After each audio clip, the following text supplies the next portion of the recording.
everyone, welcome back. The world of metals and non-metals के question answers ये हैं. Which metal is commonly used to make food packaging materials as it is cheaper and its thin sheets can be folded easily into any shape?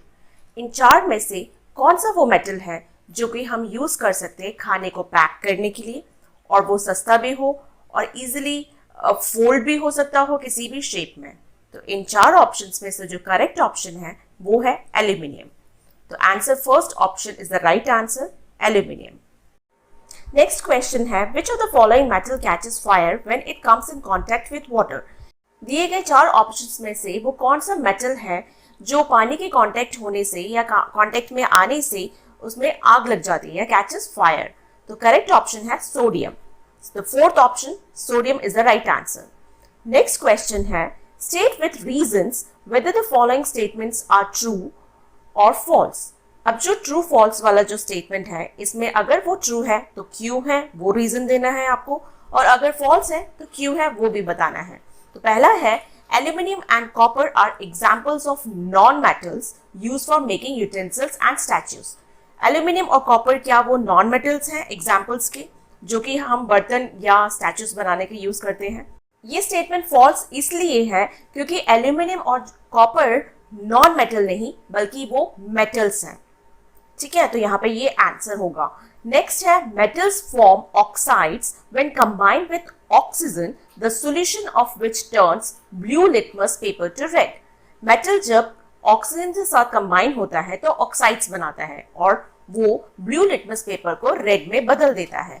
जो blue litmus को red में बदलता है वो होते हैं एसिड्स. लेकिन ये स्टेटमेंट गलत है क्योंकि मेटल ऑक्साइड्स आर बेसिक. वो बेसिक होते हैं जो कि रेड लिटमस पेपर को ब्लू में कन्वर्ट करते हैं. ब्लू लिटमस पेपर को रेड में नहीं करते क्योंकि जो ब्लू को करते हैं वो एसिड होते हैं और ये मेटल ऑक्साइड्स बेसिक है इन नेचर. थर्ड है oxygen is a non metal essential for respiration.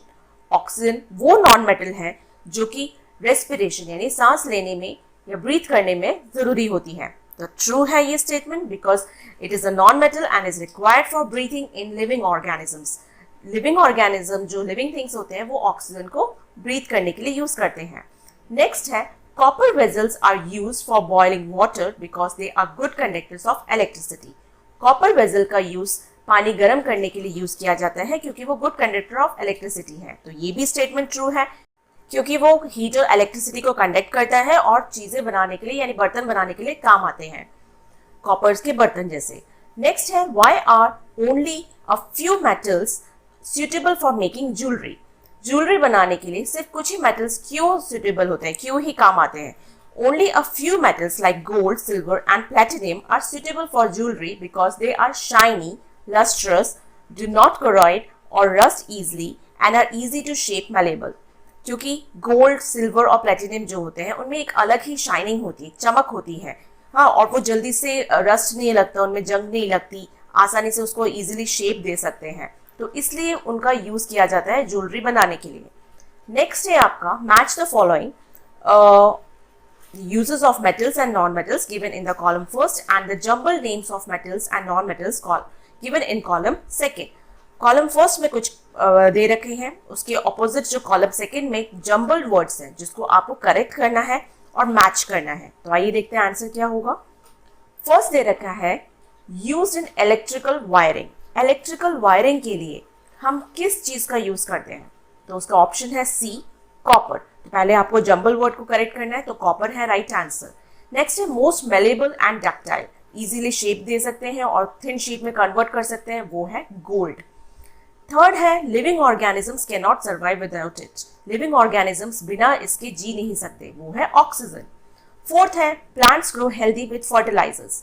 Fertiliser के काम में यूज होता है जो कि नाइट्रोजन का करेक्ट आंसर है. यूज इन वाटर प्यूरिफिकेशन, पानी को साफ करने के लिए यूज किया जाता है, वो है क्लोरीन. तो ये थे करेक्ट आंसर. नेक्स्ट क्वेश्चन है what happens when oxygen reacts with magnesium and sulphur.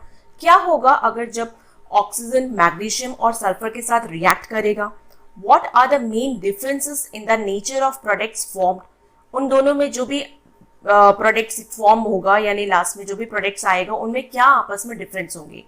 तो जब मैग्नीशियम ऑक्सीजन के साथ कंबाइन होगा तो वो बनेगा मैग्नीशियम ऑक्साइड, जो कि बेसिक है नेचर में, और वो करेगा रेड लिटमस पेपर को ब्लू में। सल्फर जब ऑक्सीजन के साथ कंबाइन होगा वो सल्फर डाइऑक्साइड बन जाएगा, जो कि एसिडिक है, टर्न्स ब्लू लिटमस रेड। अब मैग्नीशियम ऑक्साइड जो है वो बेसिक है, metal oxide, and sulphur dioxide जो है वो एसिडिक है, नॉन मेटल ऑक्साइड। ये मेन डिफरेंस है इन दोनों के बीच में। 7th क्वेश्चन है, complete the following flow chart. Flow chart को कंप्लीट करना है। एयर और वाटर किसके साथ मिक्स हो जाए कि हमें ऐश मिल जाए, तो वुड के साथ अगर वो मिल जाता है तो ऐश बनता है। ऐश और वाटर मिलकर ऐश सॉल्यूशन बनाते हैं, और उसको अगर जब हम ब्लू और रेड लिटमस पेपर के साथ टेस्ट करते हैं तो अगर change in red litmus solution blue में कन्वर्ट होता है तो हमें पता चलेगा ये एसिडिक है या बेसिक है। अब दो तरह के ही हो सकते हैं, एसिडिक या बेसिक। तो अगर वो रेड लिटमस सॉल्यूशन ब्लू में कन्वर्ट कर रहा है तो क्लियर पता चल रहा है कि वो बेसिक है, बेसिक सॉल्यूशन है। और अगर वो बेसिक सॉल्यूशन है तो ब्लू लिटमस सॉल्यूशन में कोई चेंज नहीं आएगा, तो वो आंसर बन जाएगा। यहाँ पर कोई भी चेंज ना आने पर यहाँ इस ऑप्शन के अंदर आप लिख सकते हैं नो चेंज। ठीक है, रेड ब्लू में चेंज हो रहा है तो दैट मीन्स वो बेसिक सॉल्यूशन है। और नेक्स्ट में आ जाएगा आपका जो ब्लैंक ऑप्शन दे रखा है, यहाँ पर आ जाएगा आपका नो चेंज। तो ये था आपका 7th क्वेश्चन। नेक्स्ट है आपका, you are provided with the following materials. आपके पास कुछ मटेरियल्स दे रखे हैं।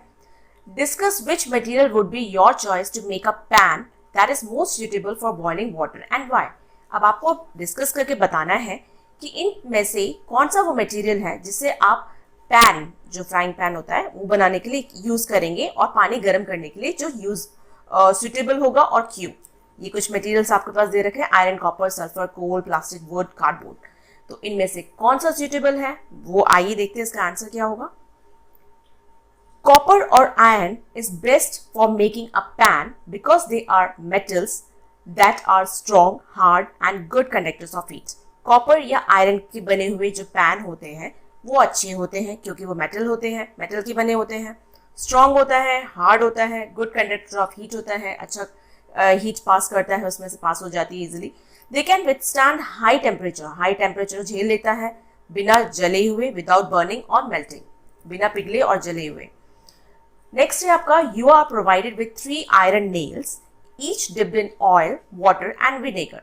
3 तरह के नेल्स, आयरन नेल्स दे रखे हैं आपके पास, तीनों लोहे के बने हैं, और 3 तरह के जो सोल्यूशन दे रखा है, एक है ऑयल, वाटर और विनेगर, तीनों में डाल दिया एक एक कर। Which iron nail will not rust, कौन सा जो आयरन नेल होगा उसमें जंग नहीं पड़ेगी और क्यों। तो इसका आंसर है the iron nail in oil will not rust because oil blocks air and water. कोई भी चीज के अंदर जंग लगने के लिए उसमें पानी और हवा का मिलना बहुत जरूरी है। तो ऑयल जो है वो उस आयरन नेल को बचा लेगी रस्ट से, क्योंकि उससे वो ब्लॉक कर देती है एयर और वाटर को, जबकि पानी के अंदर से डायरेक्ट पानी के कांटेक्ट में भी जाएगा और हवा के कांटेक्ट में भी। विनेगर जो है वो भी नेल को रस्ट कर देगा, यानी जंग लगा देगा, क्योंकि इसमें एसिड क्वालिटी होती है जो कि इसमें इसको इंक्रीज कर देगी रस्ट को बढ़ाने में, जंग बढ़ाने में। नेक्स्ट है, how do the different properties of metals and non metals determine there uses in everyday life. Metals और नॉन मेटल की जो प्रॉपर्टीज हैं वो हमारे डेली लाइफ के लिए किस तरह से यूज होते हैं वो हमें बताना है कि उसके क्या क्या किस तरह से वो हमारे लिए काम आती है। तो मेटल्स जो होते हैं, metals are use in utensils and wires because they conduct heat and electricity. वो काम आते हैं बर्तन बनाने में, वायर्स बनाने के लिए, क्योंकि उसमें से आसानी से हीट और इलेक्ट्रिसिटी पास हो जाती है। They are strong and can be shaped, so use in buildings and tools. वो बहुत ही स्ट्रॉन्ग होते हैं और किसी भी शेप में उसको उनको मोल्ड कर सकते हैं, इसलिए उसको बिल्डिंग में और टूल्स वगैरह बनाने के लिए काम आते हैं। नॉन मेटल्स जो होते हैं, नॉन मेटल्स जैसे कि oxygen, like oxygen are needed to breathe करने के लिए बहुत ज़रूरी है, एसेंशियल है वो हमारे लिए, तो बहुत ज़रूरी है, सर्वाइव नहीं कर सकते हम बिना ऑक्सीजन के। तो sulphur and phosphorus help plants to grow, use in fertilisers की तरह उसको यूज कर सकते हैं, खाद्य की तरह प्लांट्स को ग्रो करने के लिए। और क्लोरीन का इस्तेमाल कर सकते हैं पानी को साफ करने के लिए। क्लोरीन एक ऐसा नॉन मेटल है जिसको पानी को साफ करने के लिए यूज किया जाता है। नेक्स्ट है, one of the methods of protecting iron from getting rusted is to put a thin coating of zinc metal over it. एक आयरन नेल को अगर हम लोग जंग से बचाना चाहते हैं, रस्ट से बचाना चाहते हैं, तो उसके ऊपर जिंक की कोटिंग कर देंगे तो वो बची रहेगी। Since sulfur does not react with water, can it be used for this purpose? Sulphur भी पानी से रिएक्ट नहीं करता, तो क्या हम इसको भी यूज कर सकते हैं इस पर्पस के लिए कि रस्ट ना लगे? क्या हम आयरन के ऊपर उसकी भी परत चढ़ा सकते हैं? तो अगर नहीं, तो क्यों नहीं कर सकते, तो वो जस्टिफाई करना है। तो आइए देखते हैं इसका आंसर क्या होगा। No, sulphur can not be use to protect iron from rusting. Sulphur जो है वो आयरन को जंग लगने से बचा नहीं सकती। रीजन है, sulphur is a non metal and breaks easily. वो एक नॉन मेटल है और बहुत जल्दी वो ब्रेक हो जाता है, टुकड़े हो जाते हैं उसके। It does not form a strong protective layer like zinc does. ये जिंक की तरह स्ट्रॉन्ग और प्रोटेक्टिव लेयर नहीं बना सकती, और अगर वो प्रोटेक्टिव लेयर नहीं बनाएगी तो जंग आसानी से लग जाएगा। नेक्स्ट है last question, an iron Smith heats iron before making tools. एक जो लोहार होता है वो लोहे को गर्म करता है उसको एक शेप देने से पहले, टूल्स बनाने से पहले। Why is heating necessary in this process? Heating को गर्म करना इतना जरूरी क्यों है इस प्रोसेस के लिए? तो आइए देखते हैं इसका आंसर क्या होगा। Heating is necessary because it makes iron soft and easy to shape. Iron को गर्म करना, लोहे को गर्म करना बहुत जरूरी इसलिए है क्योंकि गर्म करने से वो सॉफ्ट हो जाती है और आसानी से एक शेप ले लेती है। When iron is hot, the iron smith can bend and hammer it to make tools. जब आयरन गर्म होता है तो लोहार जो है उसको इजीली उसको पीट कर, बेंड कर कर, हैमर से अच्छे से पीट कर उसको शेप दे सकता है। तो ये थे चैप्टर 4 के क्वेश्चन आंसर्स। नेक्स्ट चैप्टर के साथ नेक्स्ट वीडियो में मिलूंगी। Thanks for watching. Please like, share, comment and subscribe.